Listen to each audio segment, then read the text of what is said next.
Bu video digər video nəzərdən çəkilib. Orada mən demişdim ki, kitablar ümumiyyətlə nitqin düzəldilməsində o qədər də böyük rol oynamır. Bununla bağlı mənə xeyli suallar gəlmişdi. Əsas sual da mən nəyə görə özüm nitqin düzəldilməsi ilə bağlı bir kitab yazmıram. Onu qeyd edim ki, mən bu kitabı hələ yazmağı düşünmürəm, planlaşdırmıram. Çünki bunun o qədər də böyük insanlara xeyri xidməti olacağına inanmıram.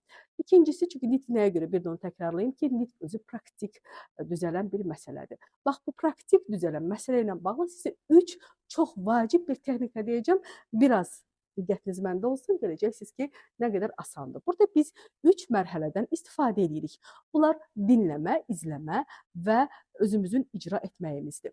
Dinləmə nədir? Çox sevdiyiniz aktyor ola bilər, aparıcı ola bilər, fərqi yoxdur. Onun əvvəlcə audio materiallarını götürürsünüz, dinləyirsiniz diqqətlə. Bütün sözləri necə deyir, ona qulaq asırsınız. Daha sonra onun vizual kadrlarına baxırsınız, videolarını. Burada hansı bədən, jest, mimikalardan istifadə edir, ona baxırsınız. Daha sonra isə götürürsünüz bu öyrəndiklərinizi, özünüz həmin şəxsi biraz kopya edərək, yəni belə saxta variantını yaradaraq məşqlər eləməyə başlayırsınız və bütün məşqləri çəkirsiniz. Videolara baxa-baxa bir də görəcəksiniz ki, özünüzü yaratmısınız və gözəl tələffüzünüz və diksiyanız var. Buyurun, istifadə edin.